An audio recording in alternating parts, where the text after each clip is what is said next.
એ ઉદાહરણ નંબર 24. એબી લિમિટેડ 3 વસ્તુ XYZનું ઉત્પાદન કરે છે. 1985ના વર્ષ માટે તેની પ્રમાણ વેચાણ કિંમત અને પડતરની માહિતી નીચે મુજબ છે. એકમ દીઠ આપેલા છે XYZ.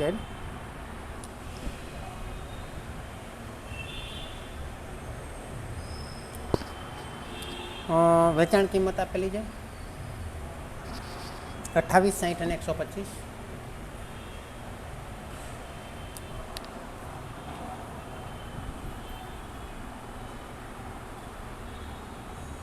પછી ચલિત ખર્ચા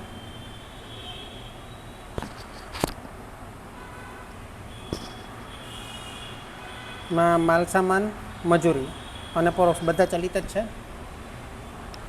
માલસામાન, મજૂરી, પરોક્ષ ખર્ચ 8, 10, 5, 15, 20, 10,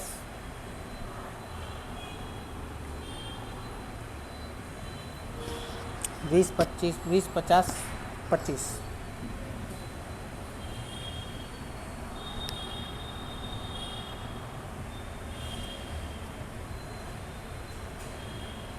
કેટલા થાય છે ચલિત ખર્ચ જુઓ જોઈએ.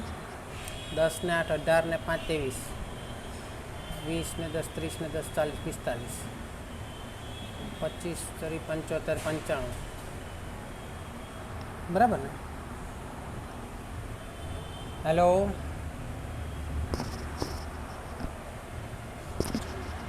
એટલે આમ જોવા જઈએ તો ફાળો આપણને દેખાય જ છે.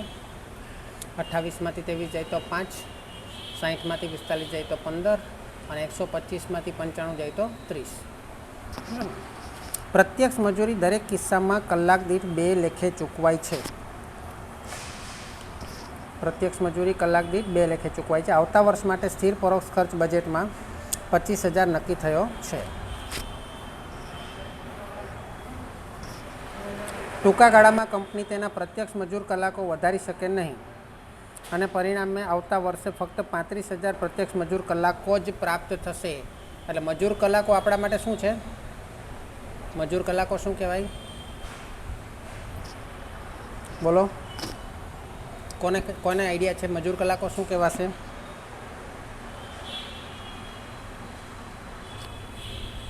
ચાવીરૂપ પરિબળ. Very good. એ કેટલા છે? 35,000. કંપની એક વસ્તુના 500 એકમોનું ઉત્પાદન કરવાનું સ્વીકારેલું છે. કંપનીએ એક વસ્તુના કેટલા એકમોનું ઉત્પાદન કરવાનું સ્વીકારેલું છે? 500 દરેક વસ્તુના. એવું સૂચન કરવામાં આવ્યું છે કે XYZની લઘુત્તમ જરૂરિયાત પૂરી કર્યા પછી બાકીના પ્રત્યક્ષ મજૂર કલાકોનો ઉપયોગ એટલે કે ઝેડનું ઉત્પાદન કરવામાં કરવું જોઈએ. નીચે મુજબ ગણતરી કરો. જો દરખાસ્ત સ્વીકારાય તો અપેક્ષિત પરિણામ દર્શાવતું આવકનું પત્રક. ઉપર બનાવેલ પત્રક એટલે કે અમાં બનાવેલ પત્રક અંગે વિવેચન કરો અને તમને કોઈ અન્ય વૈકલ્પિક નીતિ વધુ નફાકારક લાગતી હોય તો તે અંગે આવકનું પત્રક તૈયાર કરો. ઉપર બમાં તમે કરેલ સૂચનોને આધારે કંપનીનું સમતૂર બિંદુ એકમોમાં અને વેચાણ મૂલ્યમાં રજૂ કરો. કંપનીએ રૂપિયા 1 લાખની રોકેલી મૂડી પર 10% લેખે કર બાદ વળતર મેળવવા માટે જરૂરી વેચાણ મૂલ્ય બતાવો. કરવેરાનો દર 50% ધારી લો. બરાબર છે? ચલો, આપણે ફાળો તો શોધી જ કાઢ્યો છે હાલમાં, પણ આપણને એકમો કેટલા કીધા છે? ઓછામાં ઓછા 500 એકમો કરવાના છે. હવે ઓછામાં ઓછા 500 એકમો કરીએ તો ત્રણેયના 500 એકમ તો ઓછામાં ઓછા કરવાના જ છે. એટલે 500 એકમ વડે આને ગુણો જોઈએ. આજે ફાળો આવ્યો અને 500 એકમ વડે ગુણો જોઈએ. 2500, 7500 અને 15,000. એટલે આ આપણો ફાળો, આટલો ફાળો તો આપણે જોઈશે જ. બરાબર ને? ચલો, તો કુલ ફાળો કેટલો થાય છે? 2500, 7500 અને 15,000. અચ્છા, હવે મને એમ કહો કે 25,000 તો ફાળો થાય છે. હવે બીજું એમ કહે છે આપણને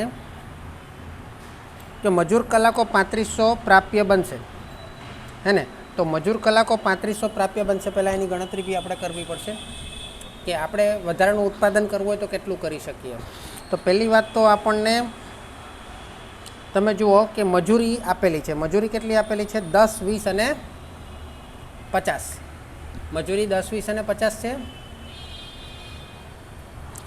चलो हवे तमे जुओ कि मजूर कलाकोमां शुं कह्युं छे? कलाक दीठ 2 रुपया लेखे चूकवाय छे। एटले ज्यां 10 मजूरी छे त्यां केटला कलाक आवशे? 2 रुपया प्रमाणे 10 रुपया मजूरी छे तो एक्स नी अंदर केटला कलाक हशे?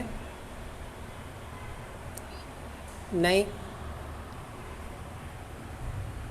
5 कलाक हशे है ने। 1 कलाकना 2 रुपया, 5 कलाकना 10 रुपया है ने। 2 रुपया माटे 1 कलाक छे तो 10 रुपया। तो रुपयामां होय ने मजूरी, अहींया जे होय ते रुपयामां होय बराबर। तो 20 छे त्यां 10 हशे कलाको अने 50 छे त्यां केटला कलाको हशे?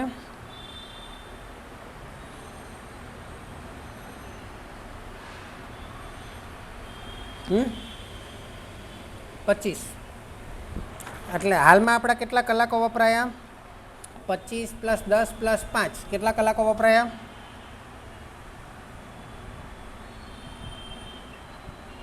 40 કલાકો વપરાયા બરાબર।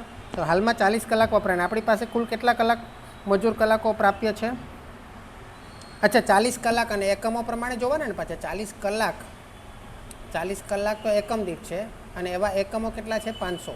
એટલે કુલ કેટલા કલાક વપરાશે?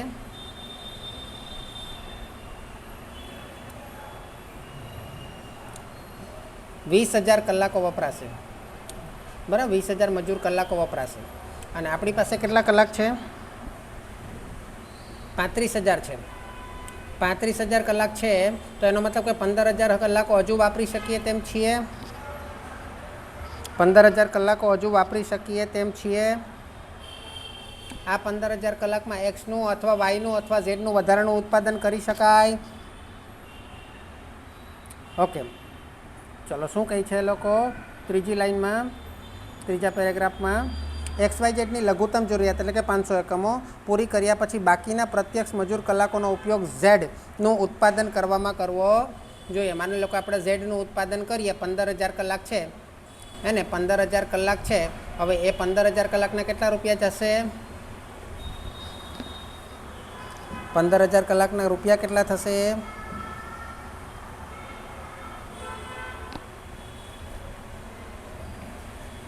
बोलो। अथवा तो 15,000 कलाक में केटला एकमों बनावी शकाय? झेडना 15,000 कलाकना केटला रुपया थशे? 2 रुपया प्रमाणे है ने। 30,000 रुपया थाय के नहीं? हाँ हवे 30,000 रुपया थाय तो 30,000 रुपया है बराबर। एमां एकम दीठ मजूर दर 50 रुपया है तो भाग्या 50 करो એટલે વધારાના કેટલા એકમો બનશે? 30,000 ભાગ્યા 50 કરો વધારાના કેટલા એકમ બનશે? 600 એકમ વધારાના બનાવી શકાય है ने। એટલે Z ના 600 એકમ વધારાના બનાવી શકાય। હવે એ લોકોના પ્રશ્ન પ્રમાણે જે એ લોકોએ શું પૂછ્યું છે? જો દરખાસ્ત સ્વીકારાય તો અપેક્ષિત પરિણામ દર્શાવતું આવકનું પત્રક બનાવો।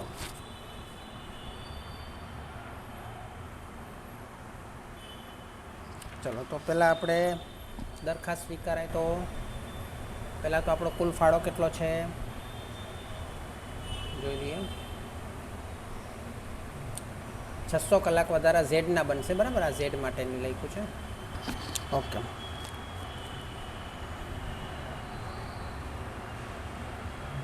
दरखास्त एटले कई दरखास्त छे? Z નું उत्पादन करवामां करवो जोईए एवुं सूचन एटले के दरखास्त छे। तो अपेक्षित परिणाम दर्शावतुं आवकनुं पत्रक बनावो।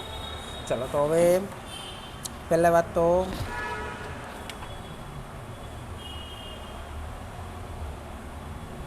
આપણો કુલ ફાળો કેટલો થાય છે? આ બધાનો ટોટલ 40 રૂપિયા અને ઝેડનું વધારાના એકમો બનાવીએ। અહીંયા 500 એકમો છે ને तो 2500 फाड़ो थयो। अँ 7500 आनो 15,000 क्या शुरू करशू?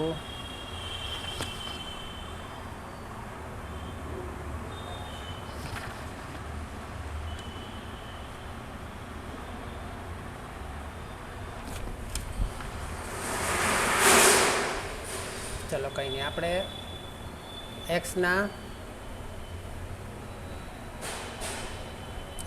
500 એકમો અને ફાળો કેટલો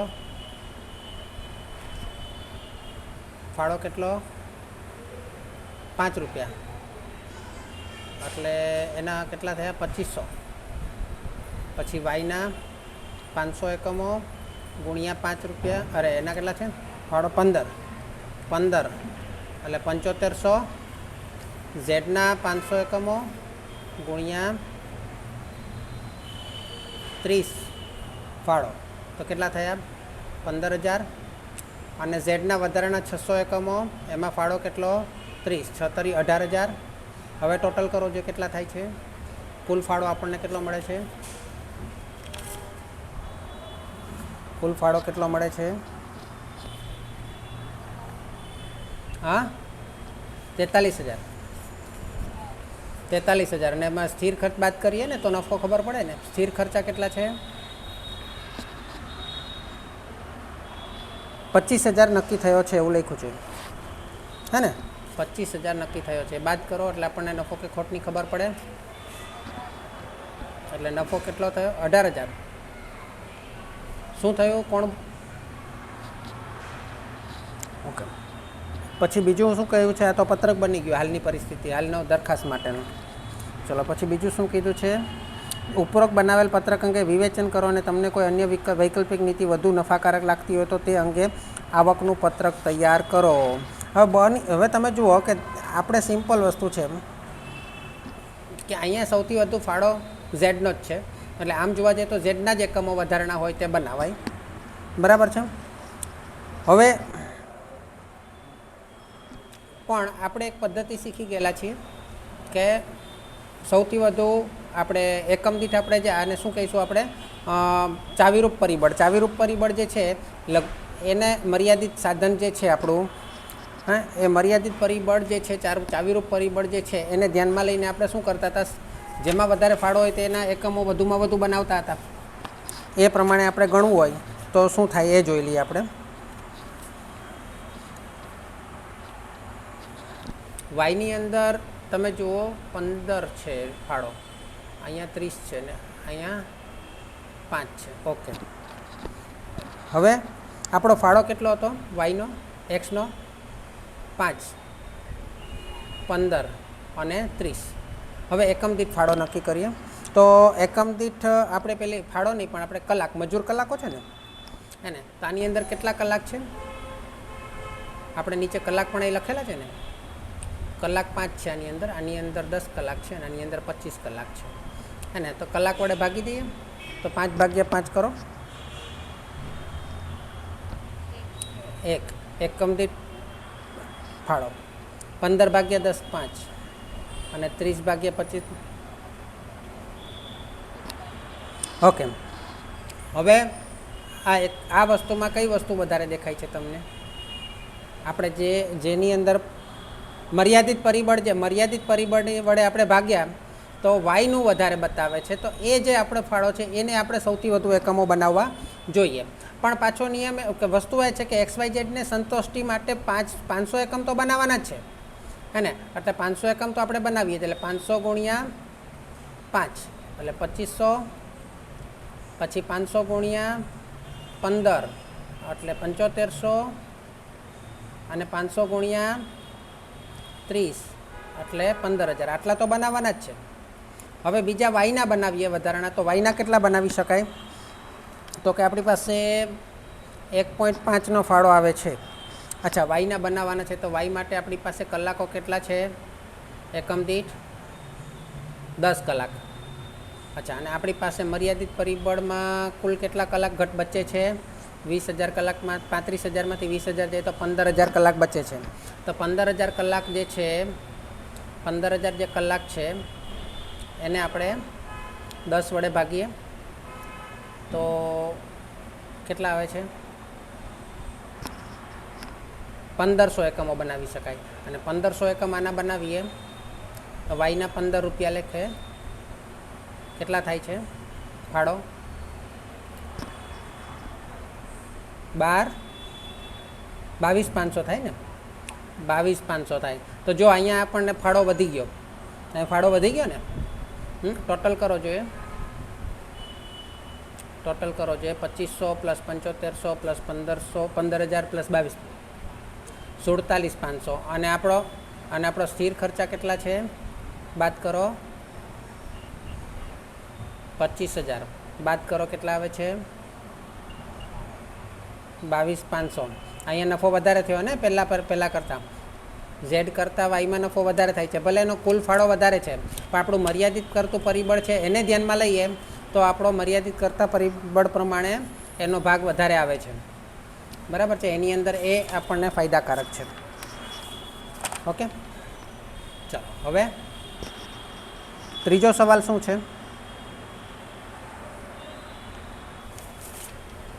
ત્રીજો સવાલ શું છે?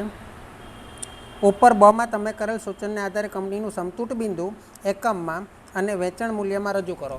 એટલે અને બને આધારે, એટલે હમણાં જે આપણે ગણતરી કરી એ મુજબ સમતૂટ બિંદુ ગણવાનું છે. સમતૂટ બિંદુ ગણવા માટે આપણે શું જોઈએ? ફાળો જોઈએ. ફાળો તો છે જ આપણી પાસે. અને સ્થિર ખર્ચા જોઈએ. સ્થિર ખર્ચા છે તો ખરા, પણ બધા માટે અલગ અલગ નથી. તો અલગ અલગ ના હોય ત્યારે આપણે સ્થિર ખર્ચાને તેના ફાળા પ્રમાણે વેચી દેવા પડે. તો XYZ હે ને, એનો ફાળો કેટલો છે? આમ તો 5, 15 અને 30 છે. ટોટલ કેટલું થાય છે? 2500, 7500 અને 15,000. સ્થિર ખર્ચા કેટલા છે? સ્થિર ખર્ચા કેટલા છે? 25,000 છે. 25,000 ને 5/15/30 વડે ભાગ, 30માં વેચી દો. 25,000 ને 5/15/30. તો પહેલામાં કેટલા આવશે? 2500 આવશે. બીજામાં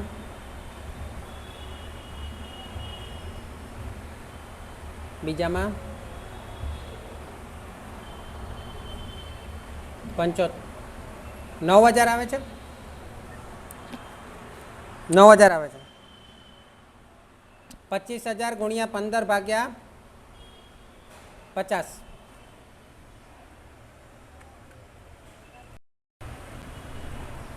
7500 અને 15,000 એટલા જ આવે છે. કંઈ વાંધો નહીં. આમ જોવા જઈએ તો ફાળામાંથી આપણે સ્થિર ખર્ચા બાદ કરીએ એટલે નફો મળે. અહીંયા તમે જુઓ કે નફો મળતો નથી. એટલે આ જે આપણને હાલમાં 500 એકમ પ્રમાણે જે આપણે ગણતરી કરીને એ જ આપણો BEP છે, એટલે કે સમતૂટ બિંદુ છે, હે ને. તો તેમ છતાં આપણે ગણવું હોય તો આપણે સૂત્ર પ્રમાણે પણ બતાવી શકીએ કે BEP બરાબર F/C. એટલે કે F કેટલો છે? 2500. અને C કેટલું છે? C કેટલું છે? 5. એટલે 500 આવ્યા X માટે. પછી Y માટે 7500 ભાગ્યા 1500. એટલે એમાં પણ કેટલા આવ્યા? 500. અને Z માટે 15,000 ભાગ્યા 30. એટલે એ પણ કેટલા આવ્યા? 500. એટલે 500 એકમો જે છે એ જ આપણું શું છે? સમતૂટ બિંદુ છે, હે ને. હવે સમતૂટ બિંદુને પાછું આપણે રૂપિયામાં પણ ગણવાનું છે. તો રૂપિયામાં આપણને કિંમત આપેલી છે, હે ને. તો 500 એકમો ગુણ્યા પહેલામાં કેટલી કિંમત આપેલી છે? સોરી, 7500 ભાગ્યા 15 આવે. સોરી, એ એકમ દીઠ લખવાની જગ્યાએ 15 જ આવે. ચાલો તમારે હવે એને આપણે 500 ને કિંમત કેટલી છે? વેચાણ કિંમત, એટલે વેચાણ મૂલ્યમાં મળી જાય. 28 રૂપિયા આપેલી છે. આમાં કેટલી કિંમત આપેલી છે? 60 રૂપિયા આપેલી છે. અને આને કેટલી કિંમત આપેલી છે? 120 રૂપિયા આપેલી, 125 રૂપિયા આપેલી છે. તો ગુણાકાર કરો. 28 ગુણ્યા 500, 28, 14,000 કેટલા આવે? 28 ગુણ્યા 500, 14,000. 60 ગુણ્યા 500, 30,000. અને 125 ગુણ્યા 500, 62,500 બરાબર છે. ચલો ત્યાર પછી ત્રીજો પ્રશ્ન પતી ગયો. પછી ચોથો શું કહે છે? કંપનીએ 1 લાખની રોકેલી મૂડી પર 10% લેખે કર બાદ વળતર મેળવવા માટે જરૂરી વેચાણ મૂલ્ય બતાવો. કરવેરાનો દર 50% ધારી લો. હે ને? હવે આપણે કર બાદનું વળતર મેળવવાનું છે. આ પણ મસ્ત સવાલ છે. પહેલાં તો આપણે એને જોઈ લે કે 1 લાખની મૂડી રોકાયેલી છે. રોકાયેલી મૂડી કેટલી છે? 1 લાખની છે. એના પર કેટલું વાત કરેલી છે? 10%. કેટલા ટકા છે? 10%. હે ને? વળતર કેટલું આવશે? કર બાદનું વળતર કેટલું આવશે? 1 લાખના 10% એટલે 10,000 આવશે. હવે 10,000 આપણે કર બાદનું વળતર જોઈએ છે. તો કર બાદનું વળતર પછી આવે. માનો કે પહેલાં કરવેરા પહેલાંનું વળતર માઇનસ કરવેરા અને આપણને કર બાદનું વળતર આપેલું છે 10,000.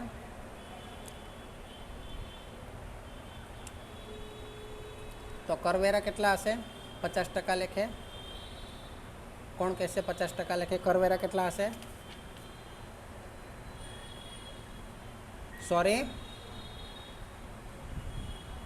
નહીં, કરવેરા કેટલા હશે? કોણ કહેશે મને? કરવેરા કેટલા હશે? હેલો, આ કરવેરા 50% આપણે બાદ કરીએ, હે ને? તો એનો અર્થ ઉપર 100% હશે. 100%માંથી 50% બાદ કરીએ તો 50% હોય. આ 50% બરાબર 10,000. તો આ 50% બરાબર કેટલા હોય?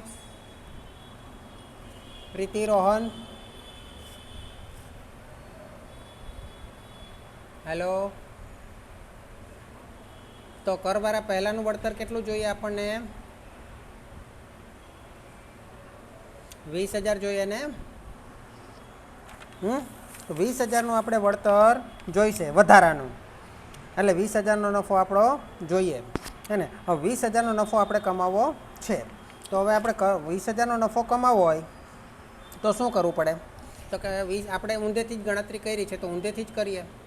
કરવેરા પહેલાંનું વળતર આપણને 20,000 મળી ગયું, એટલે કે આપણો નફો મળી ગયો, હે ને? હવે આ નફો છે એમાં ઉપર હવે આપણું પહેલું પત્રક પ્રમાણે ગણતરી કરીએ તો ઉપર શું આવશે? બોલો,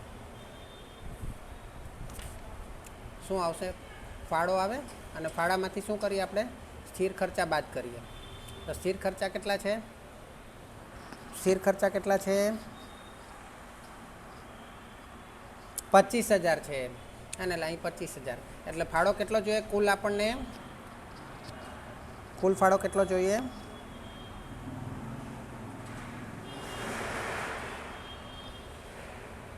કુલ ફાળો કેટલો જોઈએ? ફાળો સ્થિર ખર્ચા બાદ કરવાથી પેલું મળે. તો કુલ ફાળો કેટલો જોઈએ? 25,000 બાદ કરીએ તો 45,000. Very good. કુલ ફાળો આપણને 45,000 જોઈએ. હવે કુલ ફાળો આપણને 45,000 જોઈએ. એ ફાળા માટે શું કરશો? એ ફાળો ક્યાંથી કેટલો લાવશો? મને કહેશો?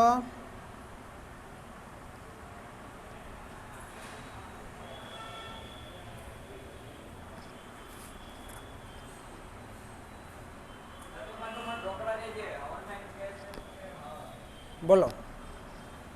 45,000 આપણને ક્યાં કમાવા મળ્યા હતા? એક્સનું ઉત્પાદન વધારવા, એટલે વાયનું કે ઝેડનું? 45,000નો ફાળો કેમાં મળે છે?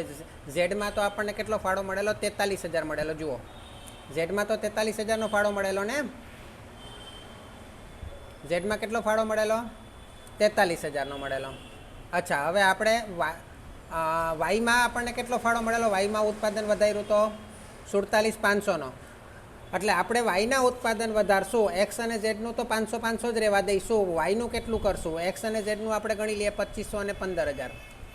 એક્સ અને ઝેડનું કેટલું ગણશું? 2,500 અને 15,000. બાકીનું વાયમાંથી લેવું પડશે. તો એક્સનું ઉત્પાદનમાંથી 2,500નો ફાળો, ઝેડના ઉત્પાદનમાંથી 15,000નો ફાળો, અને 45,000 કરવા માટે વાયનું કેટલું ઉત્પાદન કરશો? 45માંથી આ બંને બાદ કરો. કેટલા? 27.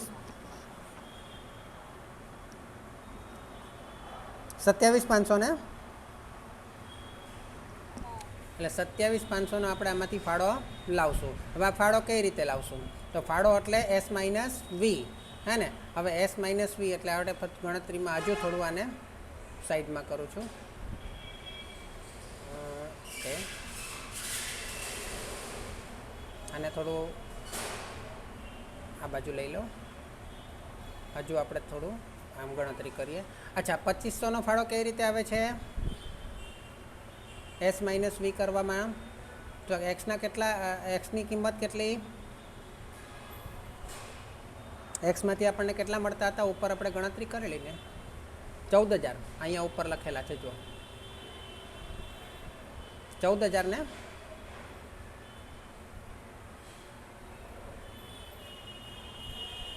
હેલો, અચ્છા, એક્સના કંઈ નહીં તો સમજ પડે તો અહીંયા એક્સના 500 એકમો લખું, વાયના અરે ઝેડના પણ 500 એકમો લખી દઉં. હે ને. આ 500 એકમોના આનો ફાળો કેટલો હતો?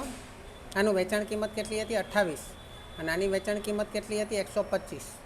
ચલો ગુણાકાર કરો. જે 2800 ગુણ્યા 500 એટલે 14000. આ વેચાણ. અને આને ઝેડનો ગુણાકાર કરીએ તો 62500. બરાબર. હવે એમાંથી આપણે માઇનસ કરવાના છે ચલિત ખર્ચા. ચલિત ખર્ચા જુઓ જોઈએ. ચલિત ખર્ચા કેટલા થાય છે? 14000માંથી 2500 બાદ કરો. 2500નો ફાળો છે ને, તો 14000માંથી 2500 બાદ કરો 11500. અને 62500માંથી 15000 બાદ કરો 47500. અને એમની સમજ પડે તો આપણી પાસે એકમો 500 આપેલા છે અને ચલિત ખર્ચ આપણે ઉપર લખેલા છે. ચલિત ખર્ચ કેટલા લખેલા છે? ટોટલ 45, અરે 23, 45 ને 95.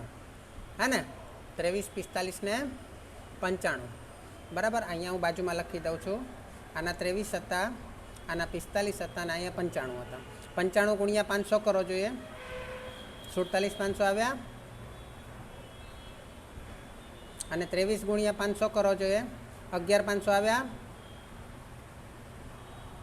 હેલો, હવે મને કહો કે એ તો આપણે ગણતરી કરી લીધી બાદબાકી કરીને, પણ અહીંયા આપણે કેટલા એકમો બનાવવાના છે ખબર નથી. અહીંયા આપણે કેટલા એકમો બનાવવાના છે ખબર છે? 27500નો ફાળો જોઈએ છે. 27500નો ફાળો જોઈએ છે. એકમો કેટલા બનાવીશું? તો મને એમ કહો કે વાય માટે તમે જુઓ, ગણતરી કરો તો વાયમાં ફાળો જે આપણો આવે છે 15 રૂપિયા, એ 15 રૂપિયા માટે એકમો કેટલા, સોરી, 15 રૂપિયા એક એકમના છે ને ફાળો? 15 રૂપિયા એક એકમનો છે ને ફાળો? હેલો, અહીંયા જે એકમ દીઠ ફાળો મળ્યો ને 15, તો અહીંયા મને કહો જોઈએ કે આપણો કુલ 27500 ને 15 વડે ભાગી દો એકમ દીઠ ફાળા વડે, એટલે એકમો મળી જશે. 27500 ને 15 ફાળા વડે ભાગી દો, કેટલા મળશે? શું મળશે?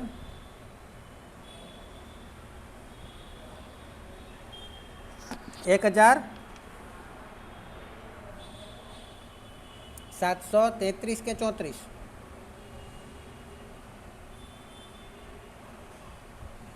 833.33 છે ને, તો 34 જ કરવા પડશે, કારણ કે એકમ અધૂરો નહીં ચાલે. હે ને. અને 33.33 કરશો ને તો બી 1 રૂપિયો બી ઘટશે, એ નહીં ચાલે. હે ને. એને ગુણ્યા તમે, એનો ભાવ કેટલો હતો? 60 રૂપિયા. ગુણાકાર કરો 60 રૂપિયા.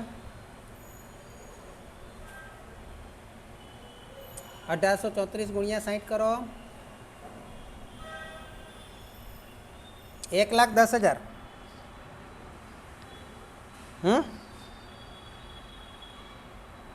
1,10,000 પૂરા કે 1,10,000 સમથિંગ આવે છે?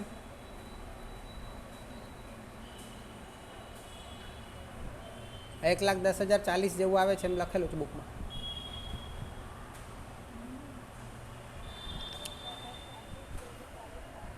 હા, તો 34 જ લેવાના ને આપણે તો. એકમ તો પૂરા જ જોઈએ ને. એકમ તો પૂરા જ જોઈએ ને. અચ્છા, ચલિત ખર્ચા 1834 ગુણ્યા 45 કરો. ચલિત ખર્ચા એકમ દીઠ આપણી પાસે 45 છે, એના વડે ગુણાકાર કરો. 1834 ગુણ્યા 45 82,530. બરાબર. એટલે અહીંયા આપણને 10 રૂપિયા વધારે આવશે ફાળો. કંઈ વાંધો નહીં. આપણો ફાળો વધે તો વાંધો નહીં, ઘટવો નહીં જોઈએ. હે ને. એટલે અહીંયા કેટલા થઈ જશે? 510 થઈ જશે. અને 45,000. આ બધી રકમ થોડી થોડી વધી જશે, હા ને? કેટલા થઈ જશે? આપણે ધારેલા તો 500 હતા, પણ વધી 10 રૂપિયા વધી જશે. 27,530 અરે 10 થઈ જશે. પછી અહીંયા 45,010 થઈ જશે. અહીંયા તો 25,000 બાદ કરતાં અહીંયા કેટલા થઈ જશે? 20,010 થઈ જશે. એના 50% એટલે 1,000, 10,005 બાદ કરવા પડશે. એટલે આપણો કેટલો નફો થશે? 10,005 આપણને વળતર મળી જશે. તો વળતર માટે આપણે વાયના ઓછામાં ઓછા 1834 એકમ બનાવવા પડે. 1833 નહીં ચાલે. ચાલે 1833? 1833 લો તો નહીં ચાલે. એકમ તો પૂરા જ હોય ને. અધૂરા એકમ માર્કેટમાં વેચી શકશો? ઓકે, ચલો હવે જોઈ લો. પહેલાં દાખલો. ચલો, એસજી લિમિટેડ પોતાના કારખાનામાં 4 વસ્તુનું ઉત્પાદન કરે છે. ઉત્પાદન અને વેચાણનો હાલનો જથ્થો તેની સામાન્ય સપાટીથી ઘણો નીચો છે અને તેથી મોટા પ્રમાણમાં પરોક્ષ ખર્ચની કમ વસૂલાત થઈ રહી છે. વેચાણ અને પડતરની વિગતો નીચે પ્રમાણે છે. પરોક્ષ ખર્ચની કમ વસૂલાત તમને આપે એટલે તમારી જે નોર્મલ ગણતરી હોય એમાં એ પરોક્ષ ખર્ચની કમ વસૂલાત જે છે એ તમારે ઉમેરી દેવું પડે. કારણ કે જ્યારે પડતર પત્રક અને નફા નુકસાનનું પત્રક બનાવવામાં આવે ત્યારે નફા નુકસાનના પત્રકમાં પણ વધારે પડતર થતી હોય, જ્યારે પડતરના પત્રકમાં ઓછી પડતર બતાવે તો એ વસ્તુ આપણે ઉમેરવી પડે. બરાબર છે? પડતરના પત્રક મુજબ પરોક્ષ ખર્ચની કમ વસૂલાત કહેવાય, જે નફા નુકસાનના પત્રક મુજબ વધારે હોય. બરાબર છે? ચલો, આની અંદર અ બ ક ડ 4 વસ્તુ આપેલી છે. વેચાણ આપેલું છે. પડતરમાં માલ સામાન, મજૂરી, કારખાના પરોક્ષ ખર્ચ, વેચાણ વહીવટી ખર્ચ અને એ વેચાણના 15% આપેલા છે અને કુલ આપેલા છે. નફો અને ખોટ આપેલી છે. કારખાનાના પરોક્ષ ખર્ચા. અચ્છા, આ બધી વસ્તુ એકમ દીઠ નથી, લાખ રૂપિયામાં છે. ઉપર વાંચી લેજો. શું છે?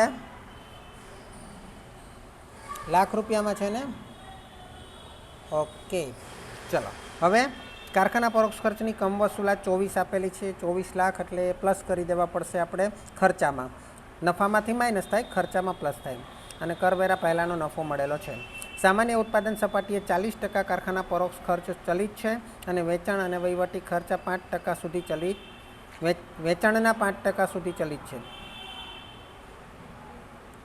40% કારખાના પરોક્ષ ખર્ચ ચલિત છે. હવે આપણને જે સામાન્ય ઉત્પાદન સપાટી 40% કારખાના પરોક્ષ ખર્ચ છે ને એ બે પરોક્ષ ખર્ચ આપેલા છે. એની અંદર સ્થિર અને ચલિત અલગ નથી આપેલા.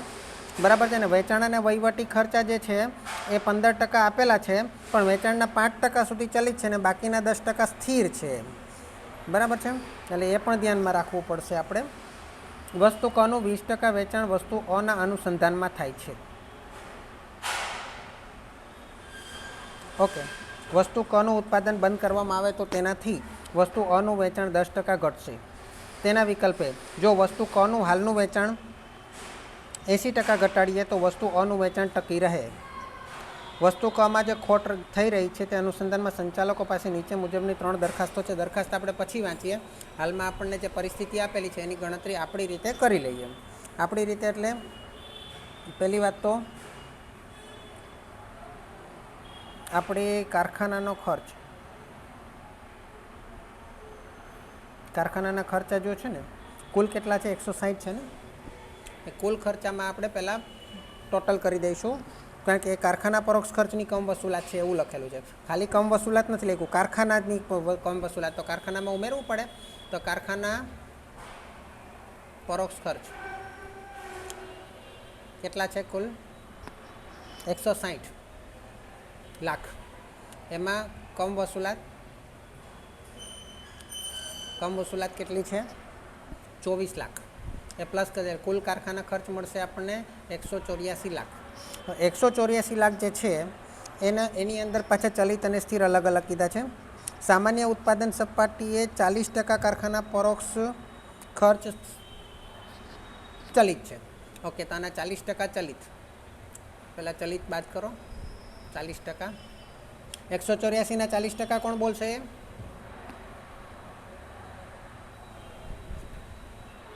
સોરી, 73.6.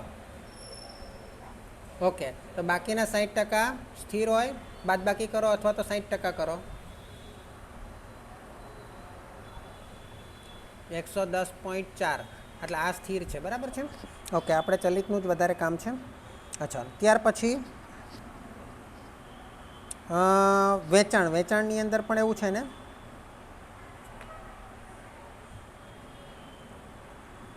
વેચાણની અંદર પણ એવું છે ને, ટોટલ કેટલા છે? 24 લાખ. અરે 24 લાખ, 30 લાખ, 12 લાખ, 6 લાખ અને 72. અરે ટોટલ. હવે એની અંદર શું કહે છે? 5% સુધી ચલિત છે. આપણે ચલિત 5% મળી જશે. વેચાણ આપેલું છે ને એને 5% એટલે ચલિત મળી જશે. એટલે સ્થિરનું એની અંદર અલગ આ રીતે કરવાની જરૂર નથી.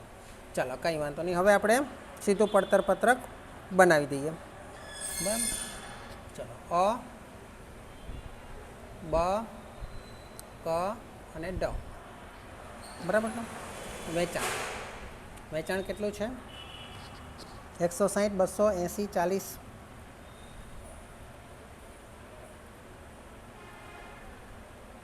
ચલો, હવે એમાંથી માલસામાન, મજૂરી, ચલિત કારખાના ખર્ચા એ આપણે ગણવા પડશે. ચલિત કારખાના ખર્ચા, માલસામાન, મજૂરીને બધા જે છે તે લખી દઈએ. માલસામાન, મજૂરી અને વેચાણ વિતરણ ખર્ચા જે ચલિત છે હે ને, એ લખી દઈએ. તો માલસામાનના કેટલા છે? 24, 32, 16 અને 3. પછી 40, 48, 32 અને 8. 40, 48, 32 અને 8. વેચાણ વિતરણ ખર્ચા એ 5% સુધી ચલિત છે. એટલે ચલિતમાં 160ના 5%. 160ના 5%. કેટલા આવશે? 160ના 5%. 8. પછી 200ના 5%. 10. 80ના 5%. 4. 40ના 5%. 2. ઓકે, ત્યાર પછી હવે આપણે કારખાના પરોક્ષ ખર્ચ. કારખાના પરોક્ષ ખર્ચ જો છો, કારખાના પરોક્ષ ખર્ચ કઈ રીતે ગણશું? તો કારખાના પરોક્ષ ખર્ચને તમે વેચાણના પ્રમાણમાં વેચી દો. અને કારખાના પરોક્ષ ખર્ચમાં ચલિત કેટલા છે?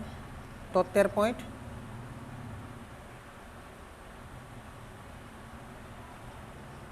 73.6 છે ને. એ 73.6 ને વેચાણના પ્રમાણમાં વેચી દો, કારણ કે ચલિત છે એટલે વેચાણના પ્રમાણમાં આપણે વેચી શકાય. તો વેચાણ કુલ કેટલું છે? 160. કેટલું છે? 480. 480ના પ્રમાણમાં વેચી દો.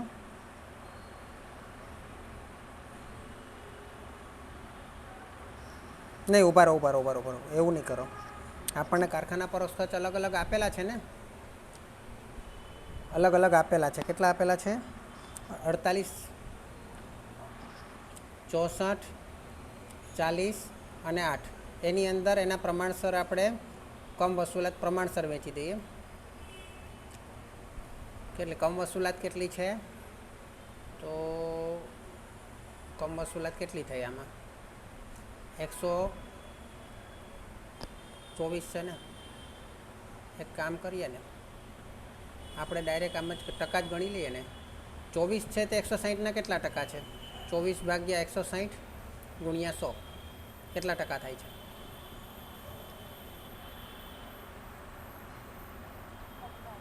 15% થાય છે. તો આ બધાના 15% કરો ને. 48ના 15%.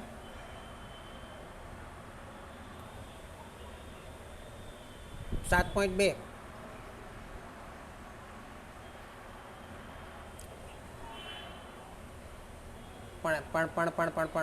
પણ આમાં આની અંદર સ્થિર સમાયેલા હશે ને પાછા.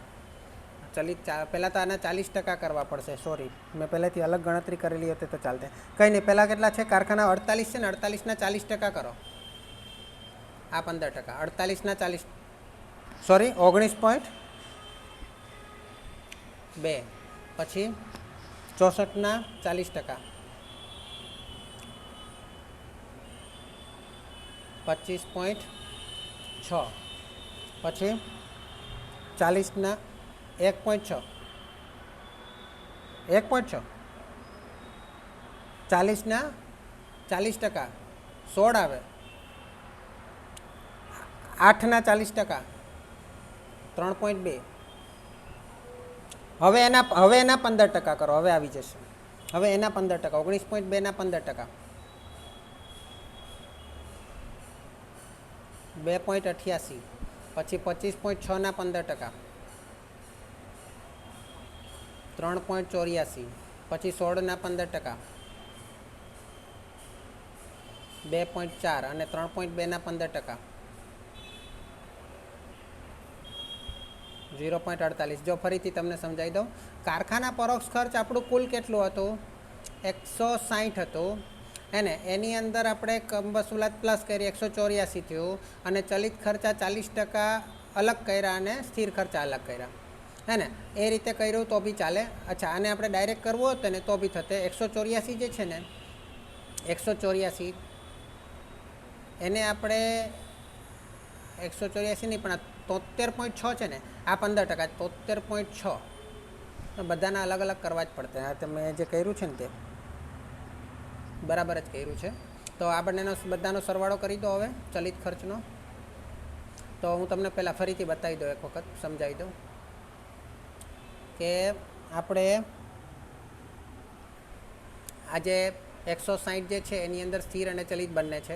એમાં કમવસૂલાત પ્લસ કરી 184 કુલ આવ્યા. એના 40% ચલિત અને 60% સ્થિર. આમાં અલગ અલગ કરેલા છે, પણ અહીંયા જરૂર નથી અલગ અલગ કરવાની. આપણે ખાલી એ જોઈએ કે 24 છે તે 160ના કેટલા ટકા છે, તો એ આપણને મળ્યા 15%.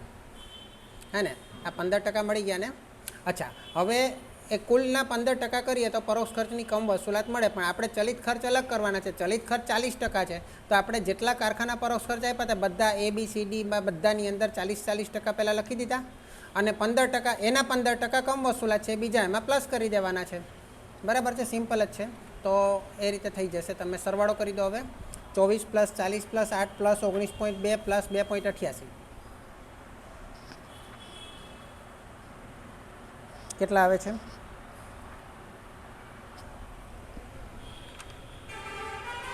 કેટલા આવે છે?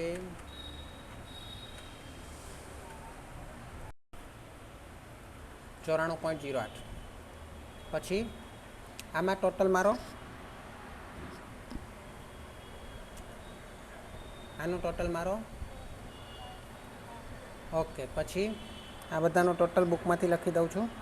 70.40 આવે છે, અને પછી 16.68 આવે છે. ચલો, વેચાણમાંથી આ બાદ કરો એટલે ફાળો મળી જાય. 160માંથી 94.08 બાદ કરો, ફાળો મળશે. બોલને. હા, 66, 65.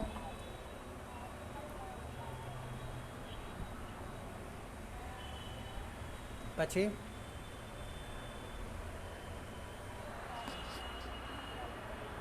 40.56. પછી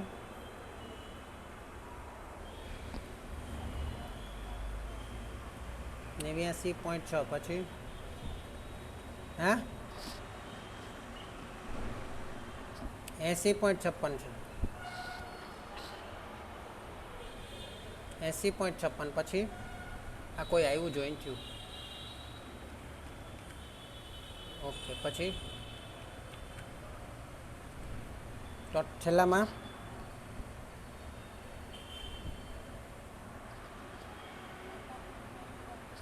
આમાં છે ને 166.8 છે, એટલે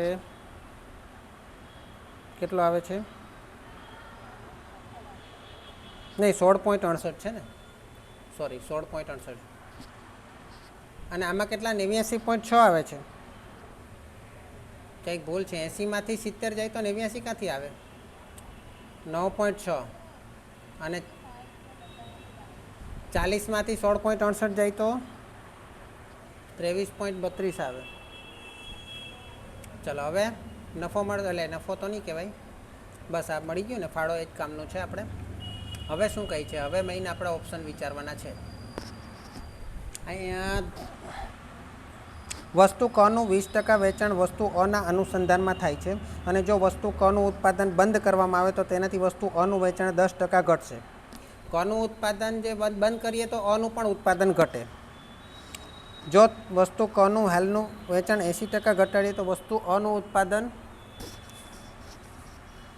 અનું વેચાણ ટકી રહે. વસ્તુ કમાં જે ખોટ થઈ રહી છે તેના અનુસંધાનમાં સંચાલકો પાસે નીચેની 3 દરખાસ્તો છે. આટલી વસ્તુ આપણે ધ્યાનમાં રાખવાની છે કે જો કનું ઉત્પાદન બંધ થાય તો અનું ઉત્પાદન 10% ઘટાડવાનું છે અને કનું હાલનું વેચાણ 80% ઘટાડીએ તો વસ્તુ અનું વેચાણ ટકી રહે છે.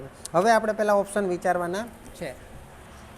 ચલો ચાલુ રાખીએ કે કાલે કરીએ? બોલો.